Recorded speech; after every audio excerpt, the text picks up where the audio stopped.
मैं Vinod Kumar Singh, TS college Hisua, Nawada Magadh विश्वविद्यालय बिहार की ओर से हिंदी विभाग में आज हिंदी साहित्य के इतिहास पर जो बातचीत की गति है वो उस दिशा में है जहां हम जब रीतिकाल में अपनी गाड़ी रुकी हुई है, जिस पर हम कल बातचीत कर रहे थे कि कैसे बिहारी आँखों के माध्यम से बातचीत कराते हैं, वो भी कविता में।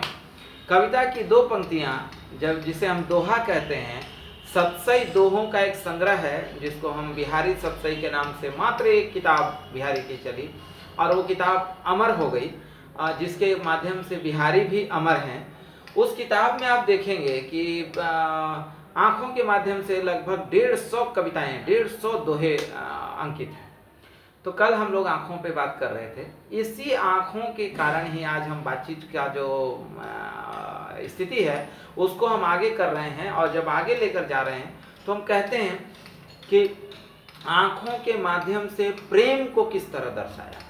प्रेम जो कि आप जानते हैं रीतिकाल रसों का काल है, जिसके कारण कहा गया कि यह काल कलाओं का काल रहा है। कलाबाजी इसमें बहुत हुई है, जिसमें रस का बड़ा महत्व है। रस आप सब जानते हैं, 11 प्रकार के रस होते हैं हमारे हृदय में। इस हृदय में हर एक प्राणी के हृदय में 11 तरह के रस का संचार हो रहा है।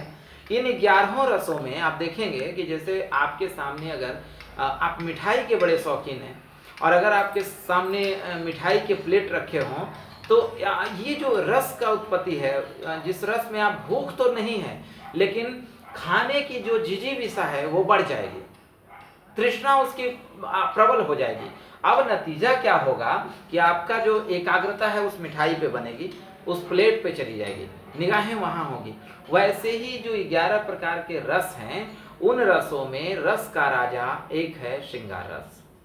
श्रृंगार रस और बाकी रसों का तो आप जिक्र जानते ही हैं, वात्सल्य है, भक्ति है, उसमें रौद्र है, उसमें आप देखेंगे क्रोध है, बहुत प्रकार के, उसमें जुजुप्सा है, उसमें करीब सब कुल मिलाकर 11 प्रकार के रस हैं। वीर है ना, ऐसे 11 प्रकार के रस हैं। इन 11 प्रकार के जो रसों का एक जमावड़ा हमारे हृदय में है, उसको किसी माध्यम से जब संचार होता है, उसका मतलब तीव्रता बढ़ती है, तो आप देखेंगे कि हम उसके हिसाब से ढल जाते हैं। जैसे मान लीजिए कि दो दोस्तों में अगर बहस हो गई तो हमारा जो क्रोध है वो बढ़ जाएगा, तो क्रोध जब बढ़ेगा तो वीर रस की उत्पत्ति हो जाएगी।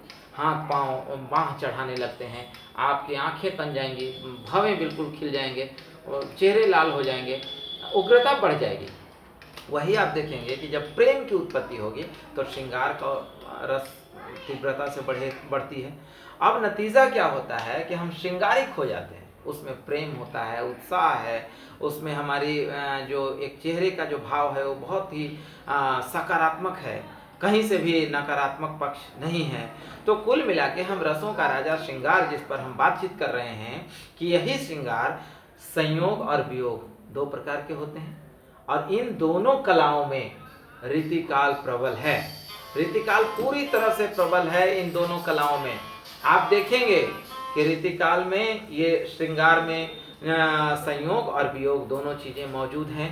और तभी तो कहता है कि ठाकुर जैसे लोग कह रहे हैं कि सखी कारी घटा बरसे बरसाने में, गोरी घटा नंदगांव परे, दो स्नेह के नाव परी, कारी घटा बरसे बरसाने में और गोरी घटा नंदगांव परी।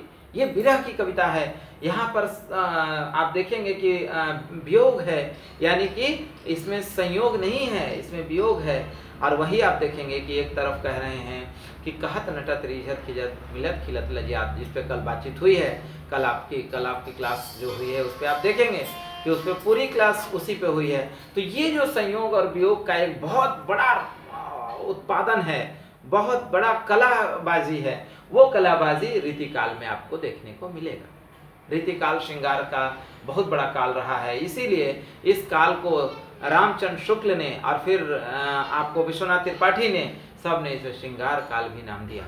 इसीलिए क्योंकि इसमें श्रृंगारिकता बहुत है, इसमें नक्षिक वर्णन है, स्त्री के एक एक अंगों का वर्णन किया जाता है, प्रेम की एक बहुत अद्भुत क्षमता है, जिसमें कहते हैं कि प्रेम के मार्ग सुमार्ग नाही, तलवार के धार चलत है। ये जो घनानंद कह रहे हैं कि प्रेम का जो मार्ग है वो स्नेह से भरा हुआ है, लेकिन इस स्नेह में विरोधाभास है। इस स्नेह में तलवार के धार पर प्रेमी और प्रेमिका को चलना है। ये तलवार के धार पे चलना जिंदगी और मौत का सवाल है। प्रेम उसे कहते हैं। तो घनानंद के यहाँ प्रेम यह है, ये संयोग और वियोग का बहुत बड़ा मिश्रण, और खुद रीति काल में श्रृंगार का एक बहुत बड़ा काल। उस कला में जब कलाबाजी होती है और उस कलाबाजी में रीति काल के कवि अपना गोता लगाते हैं उस श्रृंगारी पानी के अंदर, तो आप देखेंगे कि एक बहुत बड़ी रचना और बहुत सुदृढ़, सफल और सार्थक रचना सफल होती है और सामने आती है। इस श्रृंगार काल को हम रीतिकाल का महत्वपूर्ण रस मानते हैं। ऐसे तो बहुत सारे वीर रस भी है, रौद्र भी है, और आप देखेंगे कि इसमें क्रोध भी है, बहुत चीज़ें मौजूद हैं, लेकिन श्रृंगार का अपना महत्व है। तभी तो कहते हैं ना कि नैन नचाई कही मुस्काई लला फिर अयो खेलन हो रही। ये बहुत सारे उदाहरण हैं। समय बहुत हो जाएगा, अपलोड होने में थोड़ी समस्या हो जाती है, अतः आज के लिए इतना ही। विशेष बातों के लिए हम यही निष्कर्षता कहेंगे कि इस काल में रस तो सारे मौजूद हैं, लेकिन श्रृंगार रस महत्वपूर्ण है, और इसी रस पर पूरी रीति काल निर्भर है और कलाओं का काल है।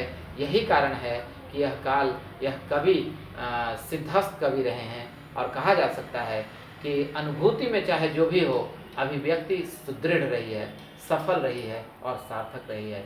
बहुत बहुत धन्यवाद, बहुत बहुत धन्यवाद। नमस्कार।